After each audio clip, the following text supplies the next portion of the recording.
everyone. Buirun, bienvenidos a todos. Good evening. It's so great to have you all again here for our third and final part of this wonderful series on the foundation of Rabbinic Mysticism with our dear friend, Rabbi Aaron Haleva.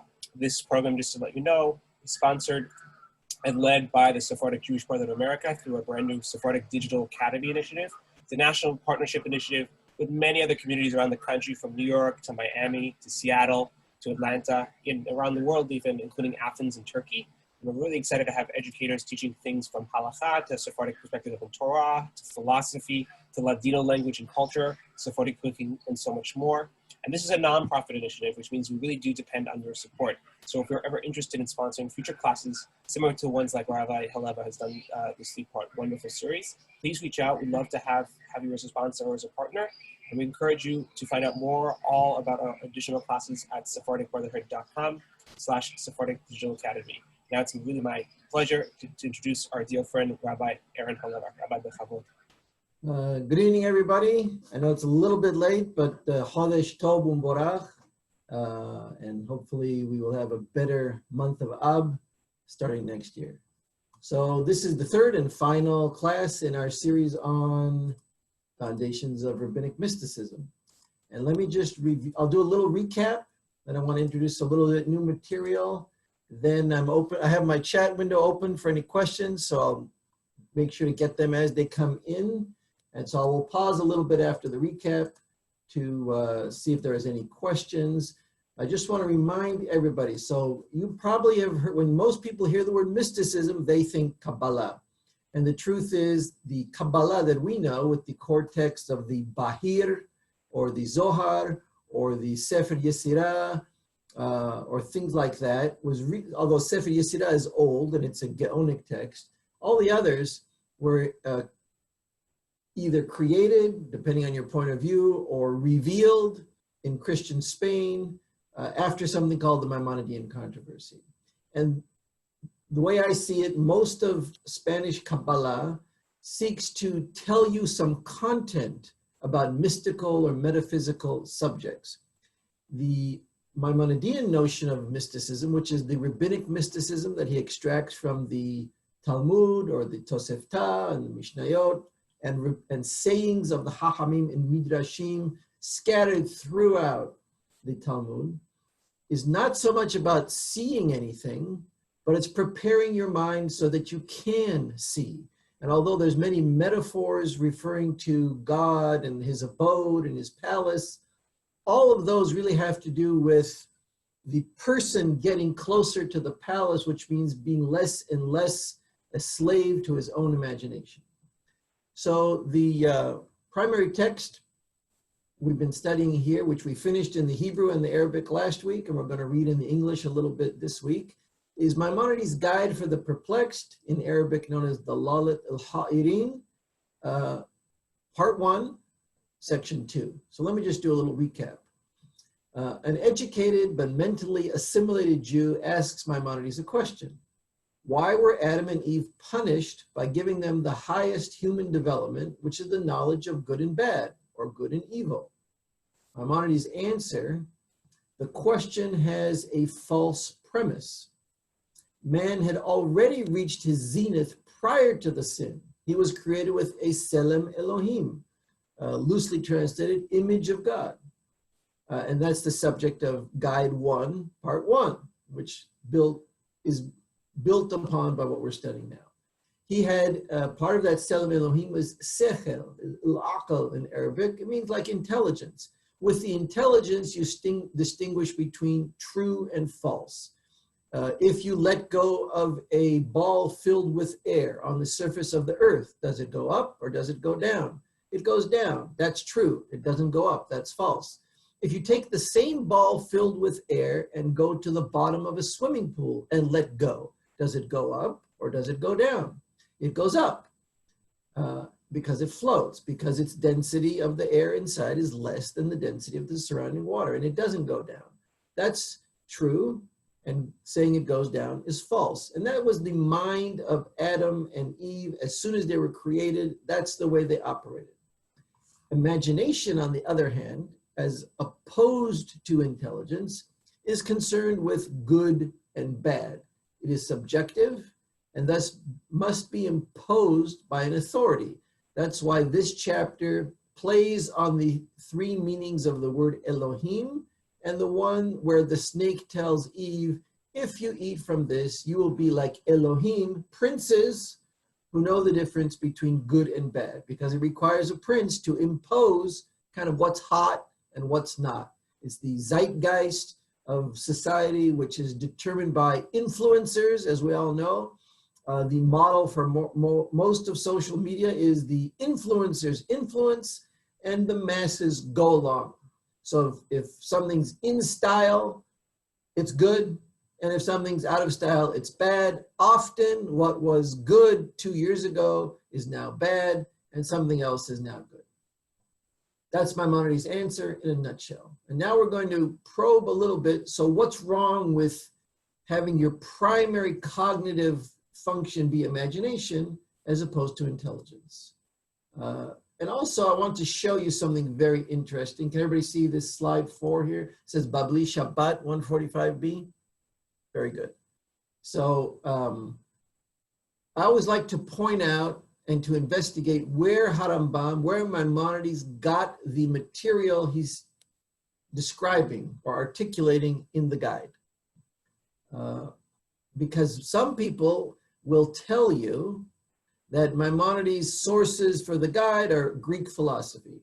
Now that's a little strange, because in the introduction to the guide, Maimonides wrote, and this is not a book about philosophy because there are already many of those and the world doesn't need another one. This book is about decoding cryptic statements of the Hachamim found in the Talmud and in the Midrashim. Now before I get to this, let me answer some of the questions. So from Avram Avishai. So Borei Olam, as the highest authority, states that during creation that the creations are good. When God says Tob, Vayar Elohim ki Tob, that's not the same as Tob Vara in human parlance. So God says that the creations are Tob. That simply means the following.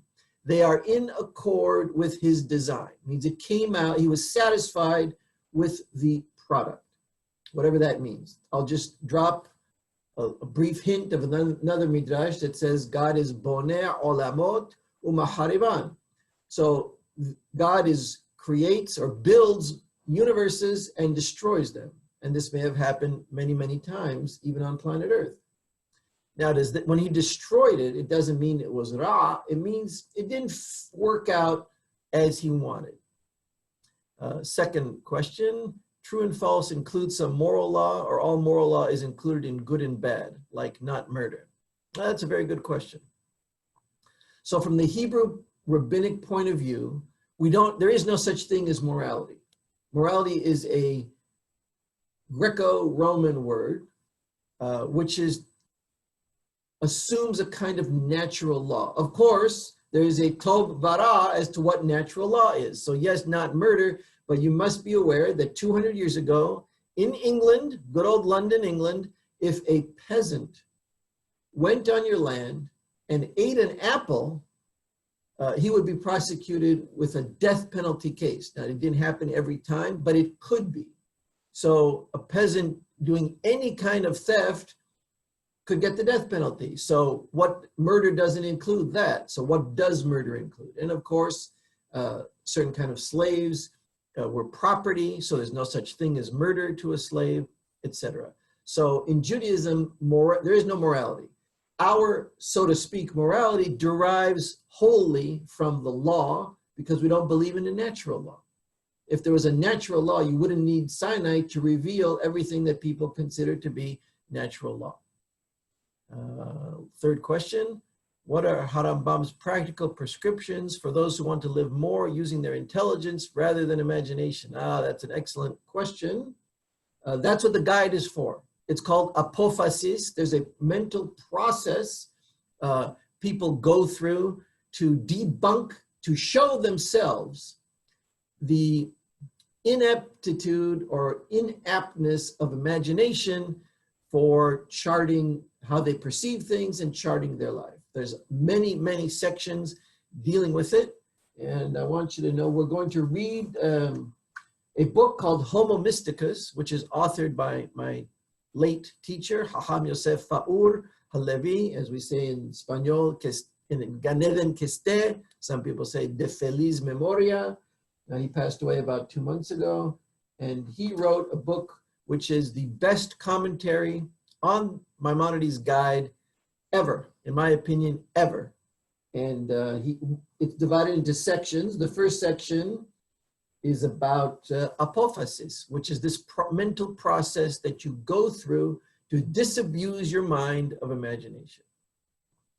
Does Rabbi Saadia not believe in natural? He may believe in natural law, and in some things, Harambam believed that the rabbinic tradition was a little bit different than Saadia may present it. It could be that he's presenting it to placate the audience in a sense, or it could be he believes it himself. I don't know. So now, let's go to the source, or one of the sources in rabbinic literature that echoes what we just studied in Guide Part 1, Section 2. So you remember that the snake represents imagination, and the interaction of Eve with this Nahash turned out bad for humanity. Is there a cure? So someone just asked, how do you live more under intelligence than imagination? Well, short answer for the Hachamim is the Torah. And here's the statement. This is in Masechet Shabbat, Daf 145b. Mipnei ma goyim mezuhamin. Why are the Gentiles slimed? Zohama means slime. Some people say filth, but the truth is it's slime. It's a noun that has to do with snakes and slugs, that they leave a slime where they go. Why are the Gentiles slimed? Shelo amdu al har Sinai, because they never stood at Sinai. Sha'a shebana hash al hava, because at the time, at the moment that the snake approached Eve, hitil baha zohama, he spewed slime on her. Sometime, now this is probably referring to those kind of snakes in the ancient Near East. You still see them in India. They spit at you. Before they attack, they spit at you. Yisrael sha'amedu al Har Sinai, but the Israelites who stood at Har Sinai, means they experienced the revelation, paska zohamatan. Although they had slime on them, it stopped. It means they didn't get any additional slime. Goyim shelo amdu al Har Sinai, but the Gentiles who never stood on Har Sinai, lo faska zohamatan, their slime never stopped.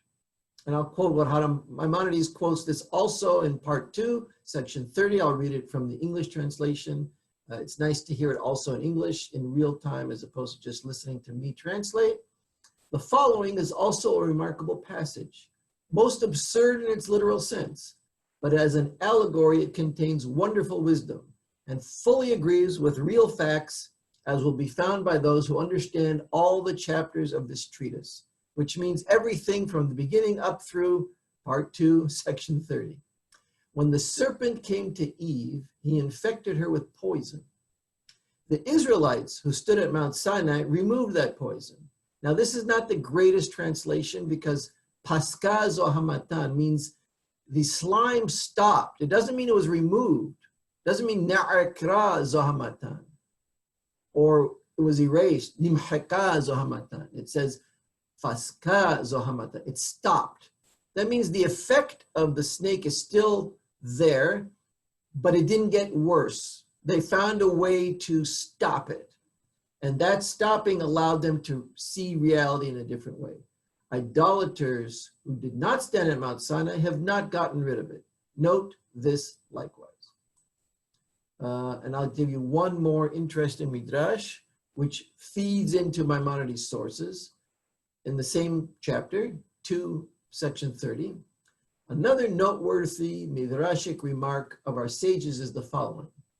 The serpent had a rider. The rider was as big as a camel, and it was the rider that enticed Eve. This rider was Samael. Samael is the name generally applied by our sages to Satan. In describing how the serpent came to entice Eve, our sages say the following. Samael was riding on it, and God was laughing at both the camel and its rider. So there was a snake, which represents the imagination. We'll see in a moment. There was the Satan, who Harambam did describe and did invoke, as we saw in the Hebrew in our chapter. This Satan was riding on it, and God was laughing at both the camel and its rider, which means God wasn't involved in persuading Adam and Eve to interact with the snake, to listen to the snake. It was their own internal organic choice. God didn't get involved in the choice, but he didn't promote either side either. And he was laughing at both the camel and its rider. I don't know fully what the laughing refers to.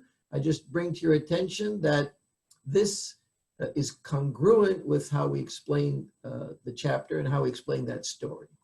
And also it's important to note, Harambam says how absurd this midrash describing the slime of the snake is, if you take it literally. So some people will tell you, well, Maimonides, based on Greek philosophy again, that horrible influence that he had, interpreted Pesukim outside their original meaning. But the point is, the Hachamim obviously are talking about some allegorical, some hidden point or some symbolic use of the story of the snake. Nobody believes an actual reptile spoke with Eve. Why would I say that? Because as we studied before, well, maybe we didn't study it before, but in the part of Bereshit before the one we studied in connection with Harambam, the Targum once again gives you the rabbinic understanding of things. So it's when God created Adam, it says Vayipach be'apav nishmat hayim, and he blew into his nose a soul that's lively, like we would say in Ladino, biva. Tenia alma biva. He wasn't a dud. He wasn't passive. He wasn't a wallflower. He was biva. You know. So the Targum translates that as ruach malela, a spirit or a personality trait that could speak. So Adam was the first creation who had language, or had language in the way we know it. So the snake doesn't have language. So Adam is the only one who has it. So this snake, whatever it is, it can't be a reptile like we see slithering on the ground because they can't speak. So obviously it refers to something symbolic. Now I want to, if there's no other questions, I want to go into Hakham Faur's book where he retells the story we just studied, and you get a little bit of a understanding of the story with a little bit of a different lens, and you'll see, but most of it is absolutely familiar, and I think you'll enjoy it. So let me share, and here we go. Okay, so this is his book, Homo Mysticus. This part of it is called Imagination. Surprise, surprise. And the first part, the first story he treats in the imagination is none other than the one we just studied, which was the interaction of Eve with the snake. Now, as I just told you, Harambam has a protocol for letting go of the hold of imagination on a person and kind of allowing reason or rationality to rise to the front, to rise to his main cognitive processes. And that protocol is called apophasis. It's a Greek word. And so the knowledge gained from apophasis is called apophatic knowledge in Hakham Faur's lingo. So let me just read this with you now. Oops. Open full screen. Okay, there we go. Apophatic knowledge is structurally connected with the Maimonidean theory of imagination. Imagination is incapable of matching the real ontological world. That means the world as it is outside of our mind, as it is to itself. The proofs, burhan, designed to bring about apophatic knowledge serve to counteract the effects of imagination. Thus, the doctrine that prophecy cannot descend but upon a sage who is eminent in wisdom. And this is quoting from Harambam's own work in the Mishneh Torah, which is Hilchot Yesodei HaTorah, where he describes prophecy. And there he tells you that a prophet cannot be in a deluded or delusional state, driven by his own imagination and by the images that come up from his own unconscious, because that kind of person can't tell if an image he sees in a vision is from his own imagination, his own deep unconscious, what Freud may call the id, or it's a communication from God. So you have to clean your mind from your own imagination, and you have to at least be aware of your deep unconscious so that when you see it erupt, you know what it is. Maimonides opposed the application of positive attributes to God because these attributes are the figments of human imagination. God wants this. Hashem wants you to do X. God loves us. When we say God loves you, we have no idea what love means outside the context of a human being. When we say love, we say, oh, that my dog loves me. That's not the same as the way your wife loves you or your father loves you or your sister loves you. So we use love in a loose way, but when you use these human-based emotional terms or emotional descriptors and you apply them to God, what you're really doing is painting a God who's more like a human than anything else. There is nothing outside human fantasy corresponding to such a God. People indulging in positive attributes have nothing in their faith except empty words. But one who applies an attribute to him knows nothing except an empty word. The thing that he had imagined that this name applies to, however, is a subject that does not exist, a fraudulent illusion. It is as if he had applied that name to a non-existing subject because there is nothing in reality resembling it. This is a fundamental difference between Judaism and all other religions or cults or creeds. The Christians dealt with the problem, and you may have heard the song, "What If God Was One of Us?" And even theologians, Christian theologians say, the reason God has this three-faceted being is because man needs an aspect of God that man can relate to. So in Christianity, Jesus is a man because that's the only way humans could approach God. The Jewish version is quite different, but it's much harder. It's hard to reject a God which you once imagined is very much like you, because then you feel that you're in a void. You feel there's nothing there. That's the problem, and the Hachamim deal with this, but that's for a whole different story. Now I'll skip that. I'm just reading what Harambam says here at the bottom of 57. One who is always thinking about God and mentions him repeatedly without knowledge, following only his imagination or following a belief,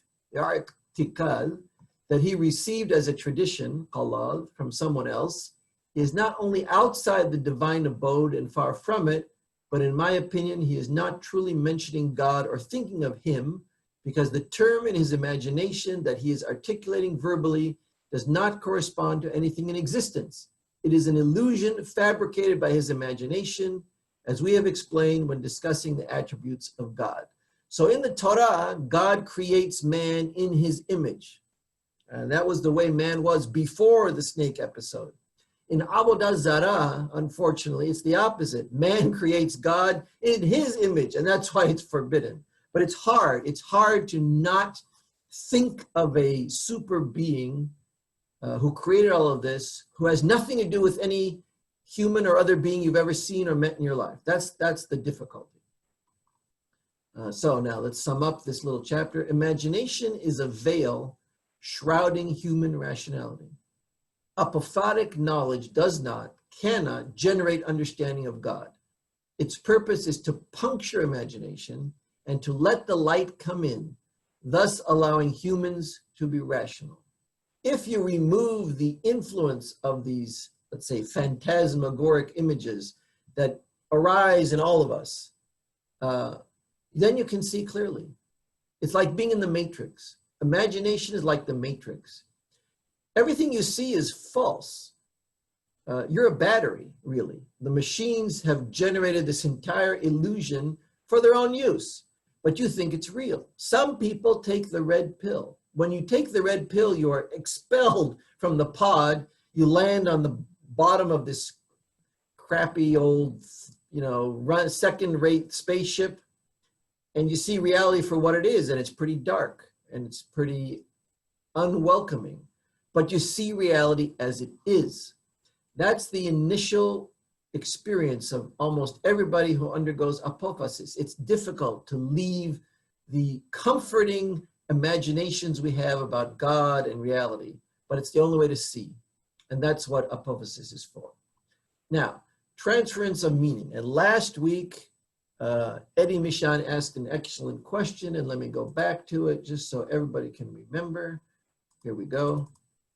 So I explained to you how this interaction with the snake was a choice. It was an internal choice, and the snake is actually using an external character, like in a morality play, to portray an internal dialogue within early man's own psyche. So the snake is kind of the other side of the choice. God said, don't eat from this, and the snake said, why don't you eat from this? So what happened? So after the snake makes his pitch, and here's the pitch, Ki yodea Elohim, because God knows, Ki biyom acholchem mimenu, the day you eat from that tree, v'nifkehu einechem, your eyes will be open, v'hitem kelohim, you'll be like princes, yoda'ayet tov v'ara, those who know tov v'ara. Now, when did the choice happen? Between pasuk he and pasuk vav. How do I know? Because look at what pasuk vav says. Vatere ha'isha, so the woman saw, and this is not woman as in female versus male. This is an aspect of combined humanity. Why this is narrated with the woman side of man, that's described in the guide in several chapters, about 6, and that's a story for a totally different day. Or as they say in The Wizard of Oz, that's a horse of a different color. Now, the woman saw, Kitob ha'es lema'achal, v'chi ta'avahu la'inayim. How did she know it's good to eat? And then she said, because it is desirable for the eyes. Since when is food that looks good to eat?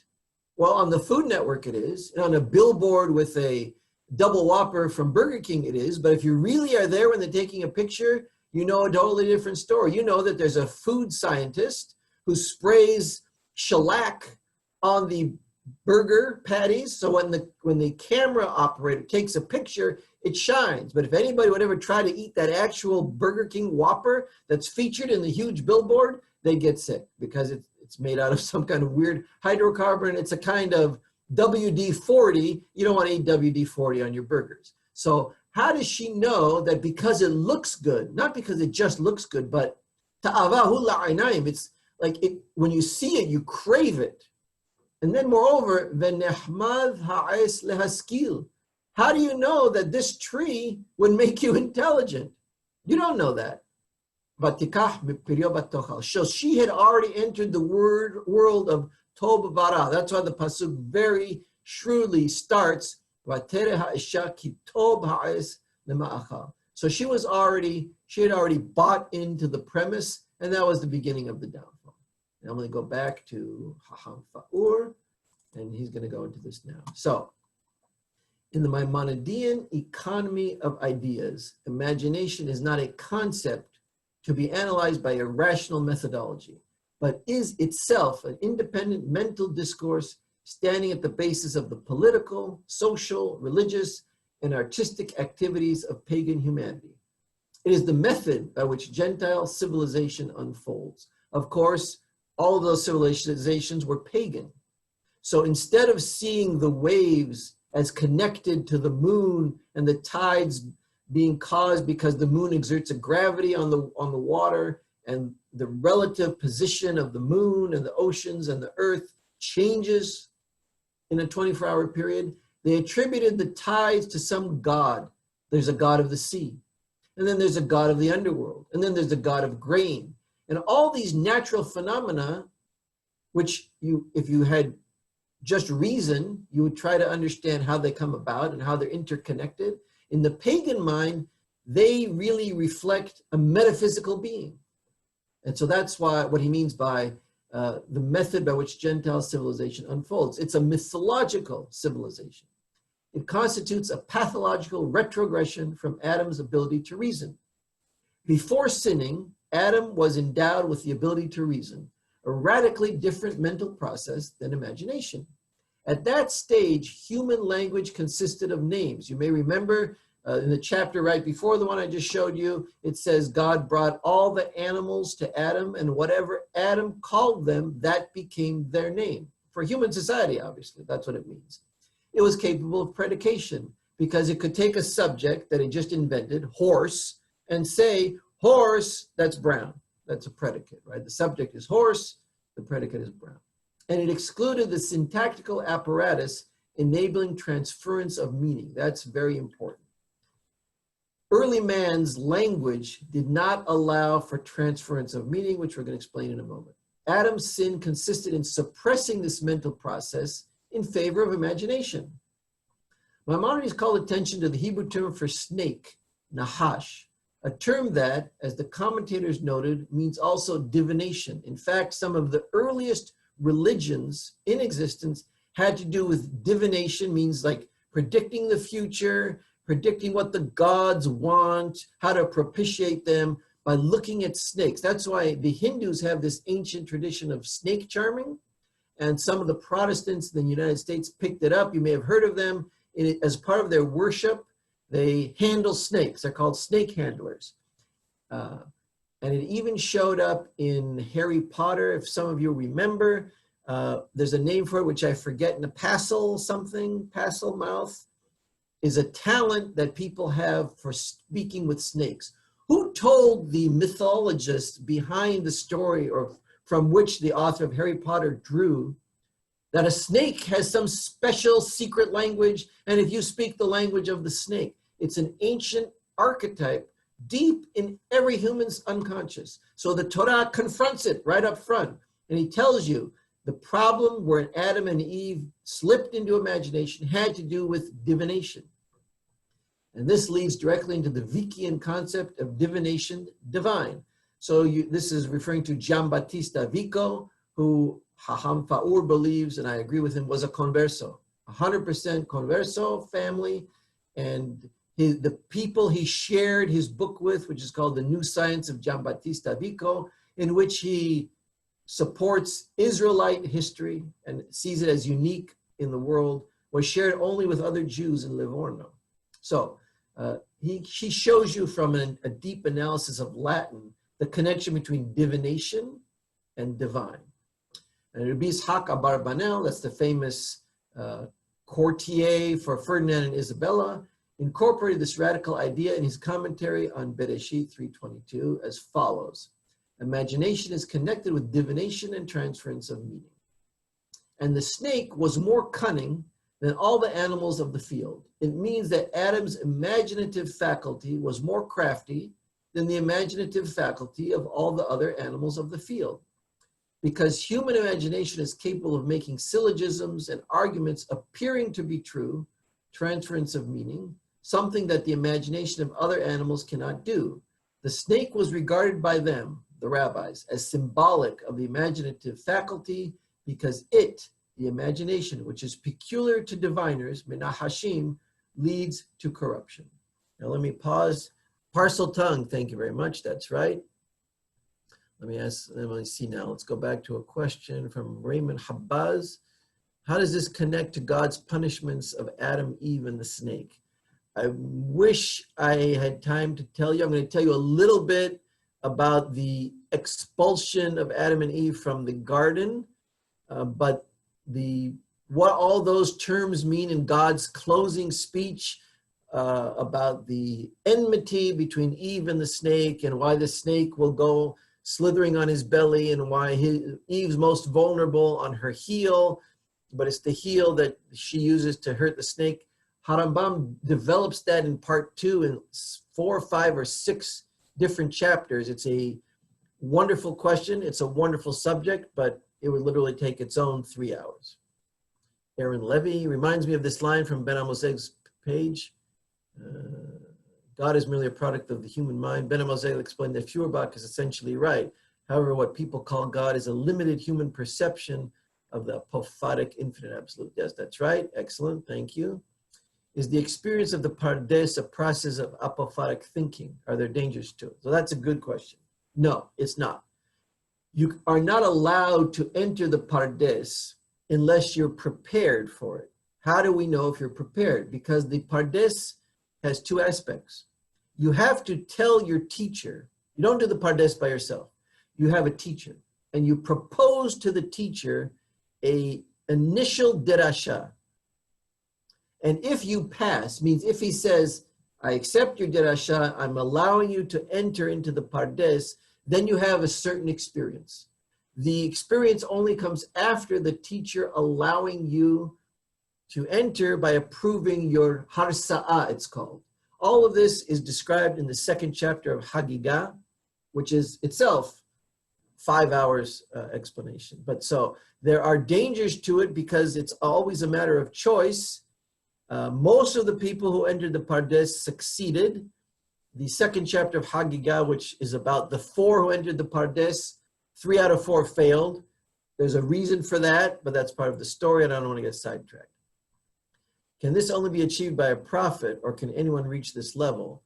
From the point of view of Harambam and the rabbis, anyone can develop their mystical side. Now, anyone can reach what we call Ruach HaKodesh, the spirit of the sanctuary. It's a kind of proto-prophecy.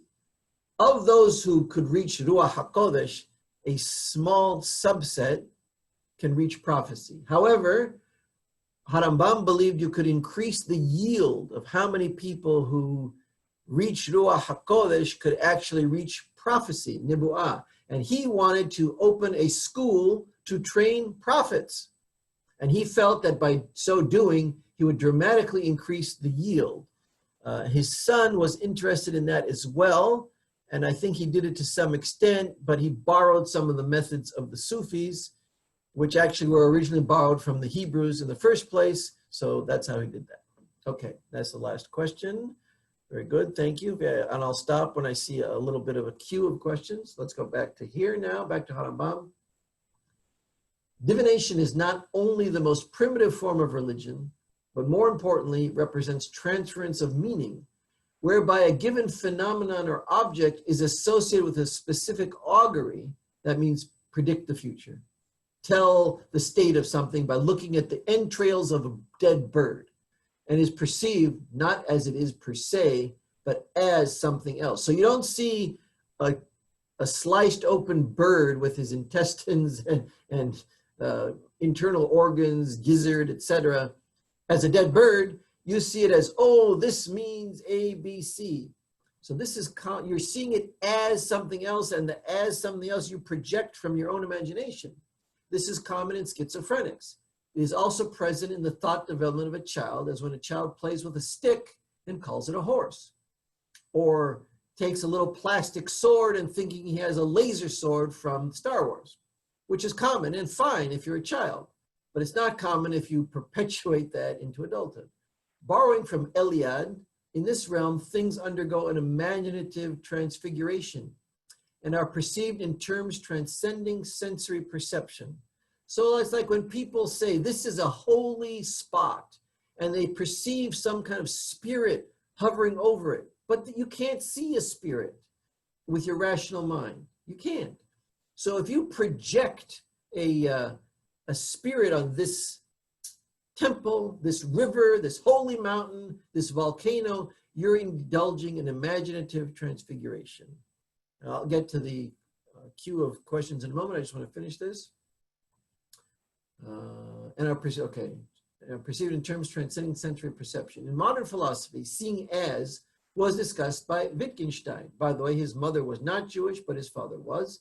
Invariably, the as is not part of the object itself, but is projected onto the object by the viewer. Mythological discourse involves a fundamental process of transformation and displacement. Through reflexive associations, the object per se is displaced and perceived as something other than itself. At the religious level, seeing as constitutes avodah zarah. You're perceiving an object as having some kind of metaphysical powers, which it doesn't have. It's just a rock. Through a process of displacement and projection, a sensory object like a totem, a star, an image is imaginatively transfigured into a supernatural being. Linguistically, it allows for a syntactical procedure whereby transference of meaning is possible. Now here's one of the punchlines. Transference of meaning is at the core of the first sin. And we just studied this. Eve associated the fact that the tree is a pleasure to the eyes with good for eating, thereby concluding that it was delightful for understanding. She's just projecting this. There's no rational index or indicia in that tree that would tell her that. It is no coincidence that thereon God's presence is grasped through transference of meaning. Before the sin, Adam and Eve heard sound per se. Means you heard the wind rustling in the trees, you said there's the wind. Thereafter, borrowing from Wittgenstein, the sound was heard as, like the first Viking giants who associated the sound of the thunder with the voice of Jove. After the sin, Adam and Eve associated the sound of the daily wind, Leruah Hayom, a common natural phenomenon, with the voice of God and hid themselves in fear. Now, Adam and Eve spoke to God directly because that's how they got this mitzvah in the first place.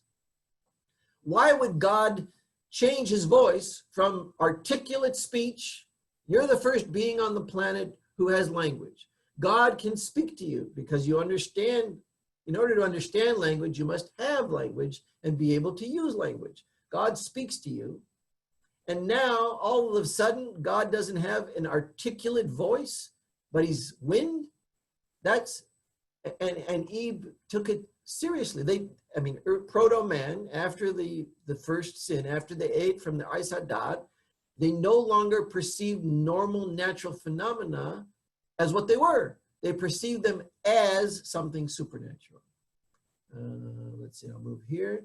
A similar transformation took place at the visual level. Immediately after sinning, their eyes were opened and they knew, that they were naked. Scripture, Maimonides observed, does not say that their eyes were open and they saw that they were naked. It wasn't a sensory viewing. The senses was the same exact image. The change did not take place at the optical or physiological level. Neither was it a case of perceptual alteration as with acute types of schizophrenia. It only affected their mode of perception. In other words, the brain, the optic nerves, and the eye projected the same old image on their mind that it had before, but it's how they interpreted it. It's the software. Whereas before the sin they saw, thereafter they saw as. It involved a radical change of orientation. Citing to the pasuk, Teshaneh fanav vaygareshehu, which we read last week in Eob, a verse alluding to Adam's expulsion from Eden, Maimonides noted that in Hebrew, face stands for direction or purpose. Adam's banishment from paradise was a direct result of a change in orientation, mental, social, cultural, turning away from the world of reason. Adam transfigured the Garden of Eden into a barren land. This conforms with Maimonides' thesis, whereby Deus absconditus is the effect of homo absconditus. So let me just explain that, and then I'll get to the question. So now, this is really, for me, was a blow your mind away point. Let me read it again. Adam's banishment from paradise was a direct result of a change in orientation. Turning away from the world of reason, Adam transfigured the Garden of Eden into a barren land. So was he actually ever expelled from a physical place? No, no siree bub, as we used to say in the Great Northwest, not at all. And it's not that he did something wrong, he sinned, so God punished him by giving him pain or stress, and saying, you're out of the Garden of Eden. It was the same Garden of Eden as it always was. Just like the wind going through the garden was the same as it always was. Just like Adam and Eve being naked was the same as it always was. But after this sin, they couldn't see the Garden of Eden for what it was. And they transfigured it in their minds into a barren land. That's part of the punishment. And we don't have time for it. But if you read carefully the Pisukim where God makes this speech to Adam and Eve after the sin, he's telling them, you you can no longer eat from the bounty of the garden. You're going to have to deal with sticker bushes and thorn bushes and weeds, and that's what's going to grow for you. That's actually, in my opinion, a reference to his mind. What's going to grow in your mind is no longer fresh, succulent saplings, which in the Hebrew mind represent development of knowledge. And I got this idea from Solomon himself in the book Kohelet, but we don't have time to explain why. You're going to only see weeds, but you're transfiguring all of this. Nothing in your actual reality changed. Your mind changed it all for you. It's like someone who entered the matrix. And all of this, you don't see it as it really is. I'll just read this paragraph and then I'll go to the questions. Because he, Adam, had changed his direction, striving toward things that he was previously ordered not to aim at, he was expelled from the Garden of Eden, but not externally by God. He expelled himself. The punishment fits the sin. Measure for measure, that's the famous rabbinic statement, midah keneged midah, because he had been authorized to eat from the best and to delight in leisure and calm. But instead, as mentioned before, he frolicked in the pursuit of his delight and his imagination and ate what had been forbidden to him. He resembled the animals in his eating and in most of his habits. Surprise, surprise, guess who else this happened to? He was a man and he became an animal, and it's as the Pesukim go so far as to say that he would walk on all fours and sleep with other animals, and he ate grass. Anybody have any idea who I'm talking about? Nebuchadnezzar, the famous Nebuchadnezzar, as narrated in the book of Daniel, a fantastic book, and it has the most beautiful ta'amim, if you've heard it recited. I saw the last vestiges in Seattle in the 60s of people who would ladinar Daniel and Kohelet. They would read the Pesukim in Spanish, but with the ta'amim of the Hebrew. It's an amazing thing. It's very sad that we lost that, by and large. So anyhow, that's this exact same thing that Adam did happened again to Nebuchadnezzar. So anyhow, let me go to some of these questions. Okay. Rahmiel Travitz, a fine Talmid Chacham. If you can be a monotheist and still fall into the trap of imagination as Eve did, and as Christians do, then it isn't the monotheism of the Torah that allows one to overcome imagination. What then is it of the Torah that allows one to overcome pagan imagination if it isn't monotheism? That's an excellent question. So we're used to characterizing Judaism as monotheist, but the truth is, all these theological terms, they don't mean anything. From the point of view of the Torah, you first do the mitzvot, you first do an action, and you become a monotheist as a result of this process. Your monotheism is a product of the process of the mitzvot. It's like, if any of you ever saw the movie The Karate Kid. You can't know balance by talking about balance. You only know balance by first doing wax on, wax off, paint the fence, sand the deck, all this kind of stuff.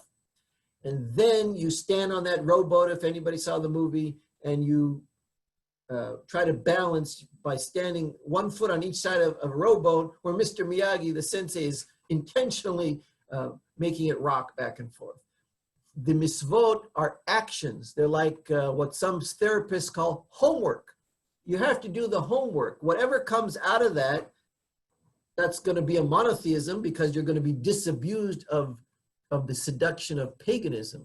But it's not about monotheism. It's about the practices we have to inculcate Hebraic monotheism. So when we compare Judaism to other religions, we always tend to compare the theory. We don't compare the process. And of course, Christianity erased the process. They thought it was too hard. So they don't have works. They only have faith. That doesn't work. You cannot become Jewish by talking about abstract concepts. It will just not work. Now, from Yosef Malka to everyone, how can we reconcile this disapproval of imagination and seeing as with a constant use of metaphor in rabbinic thought? Excellent question. Here we are. Now, we're not going to read this section, but after the section, I'm going to finish in a moment. Hakham Faur adroitly takes you to, so if imagination, Maimonides' theory of imagination is in many ways negative, what's the point of having imagination? Because Adam and Eve were created with imagination also. It's just that they goofed on what's your primary function. What is it? Maimonides held a positivistic view of imagination. I can't go into why, but you cannot ever be a prophet. You cannot ever be creative if you don't have imagination. Imagination allows man to guess with limited data what to do next. You could never have a rocket ship before there was ever one invented if you didn't imagine, well, what if we had the ability to fly? So the Wright brothers imagined flight and they succeeded. And someone looking at the Wright brothers said, well, what if we go fly, could we fly straight up? And that's a rocket ship. Could we apply some of the principles of the Wright brothers and make a rocket ship? Yeah, we could, but all of it won't work. There's some missing pieces. What could those be? And it comes via your imagination. But a positive imagination requires first disabusing yourself of the imagination introduced by the snake. First, you must get rid of that so that, as Faur said and Harambam said, here it is, imagination is a veil shrouding human rationality. Apophatic knowledge cannot generate understanding of God. Its purpose is to puncture imagination and to let the light come in, thus allowing humans to be rational. Once you are rational, then you can use your imagination to reach a little bit of, stretch yourself and see what you couldn't have seen before. For example, prophetic visions like Yeshaya or Yehezkel, they all saw visions. Everybody except Moses, as a matter of fact, saw visions. A vision is seen through your imagination and later you reflect upon it with your rational mind. But you could never see it if you didn't have imagination. Don't we all go through similar mental transformation when suddenly most adored relationship or things suddenly look silly? Yes, we do. And in Jungian psychology, there's something called projection of the anima or the animus. Whereas every man has a female side, every woman has a male side. When a man and woman get married initially, or if they're young, they tend to project their female side, which means everything they want in a woman on their wife, not really seeing her for who she is. And then after some time, it may be a rude awakening, it may be a pleasant and gradual awakening, but it's sooner or later, the man has to be realize that she's not what he projected on her. She is not his ideal female from his imagination pre-married days. She is who she is. And hopefully that leads to the couple actually seeing who they are. But yes, but the problem is most people who undergo a breaking of a fantasy don't seem to be able to do the same process generally for all their fantasies. Many people are not aware of all the fantasies they have. From Eliot Levy, what was wrong with Cain's killing of Hevel or with the reactions of Dor HaMabul? Morality is just conventional and they weren't commanded anything yet.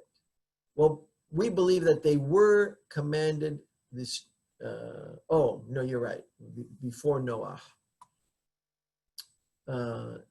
Nothing per se. They were irrational. And like a wolf pack, they eat each other. And so God said, well, here's the problem. The Selim Elohim is alive in a small strain from Adam through Noah. And this is what Yehuda HaLevi goes through in the Kuzari. If I allow the Dor HaMabul to stay the way they are, they will persecute and ultimately snuff out, like a totalitarian state snuffs out individuality. This line, who I have my hopes for, so I have to do something. That's what it's about. And they're the victim of their own stupidity. So God is not going to, have a trial to try and see, well, do they have zechut and so on and so on and so forth. You read some time ago that one archaeologist believes the story of Adam and Eve is a metaphorical story of transition of hunter-gatherer societies into farming ones. Yeah, I think the Hebrew point of view is not that. I would disagree with that. I think that history of transition from hunter-gatherers to farmers happened long before Adam and Eve were ever created. I don't think Adam and Eve are the first humanoids on the planet, not at all. That's why in Sephardic lingo, and I'm sure many of you have heard this. So we always, when we want to say be straight, be a nice guy, we say be a ben adam, or we say oh es un bueno, es un ben adam, halis ben adam esto. He's a real ben adam. Why is it that son of Adam is such a good thing? Because we were well aware that there's humanoids walking around who are not, literally are not sons of Adam. There Neanderthals, you could call them, Cro-Magnons, any one of those names you want to call them. I don't believe that Adam and Eve are the first humanoids. I believe they're the first humanoids with a Selem Elohim. And that's why when God appears to Yehezkel, the first prophet in a foreign land in Babel, no other prophet had ever been existing, no Hebrew prophet outside of the land of Israel. He addresses Yehezkel how? Ben Adam. There is a strain of humanity which you Israelites embody. I know you're surrounded by non-Israelites, but I'm addressing you as Ben Adam. You need to tune in to that ancient trace of Adam to survive. Okay, let me read the last paragraph and we'll finish with that, which I wanted you to see.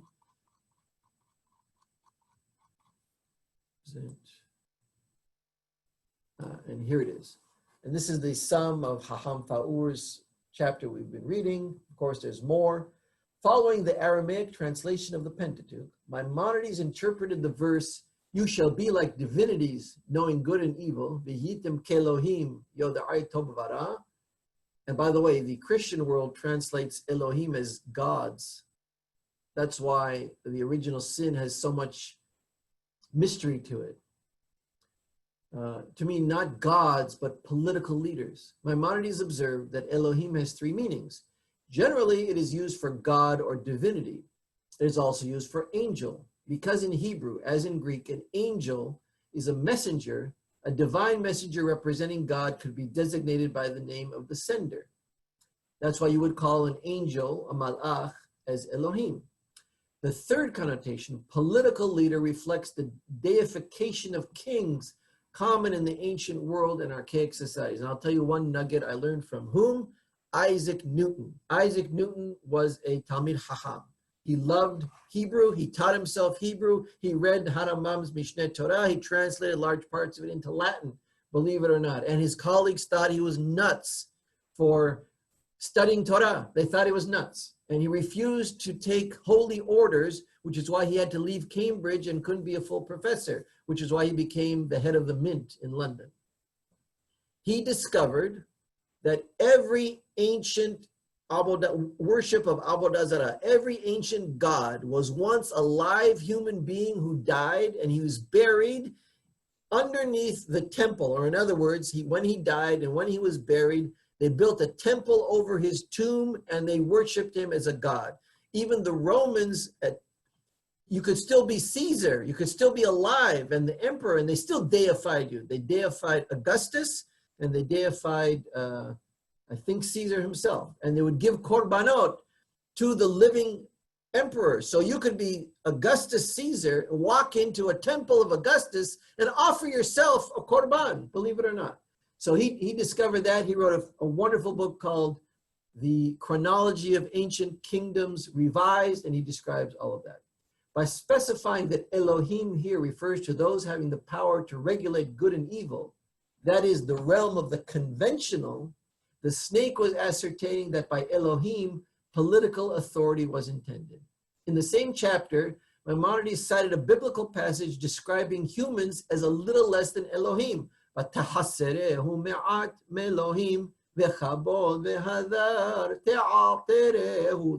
Tehillim chapter 8. Within that context, that means angel or messenger of God. Man could be almost a malach. Adam had the choice of reason, in which case he would have been a messenger of God. He also had the choice of imagination, leading to political mastery. The subsequent development of humankind would depend on this choice. And with that, I'm a little bit over, but I want to thank everybody for tuning in. I understand the turnout for these classes has been significant, substantial, wonderful. I really had a great time, and stay tuned and check out, of course, the entire offerings by the Sephardic Brotherhood, La Hermandad Sefaradi de la America. And thank you very much for your kind attention, and have a good night. Bye-bye. Thank you so much, Hakham. Hazak u'Baruch. It seems like we have a lot more demand even for another class, so who knows? People seem very excited. Very good. All right. Nochada buena a todos. Nochada buena. Merci mucho. Okay. Thank you. Bye-bye.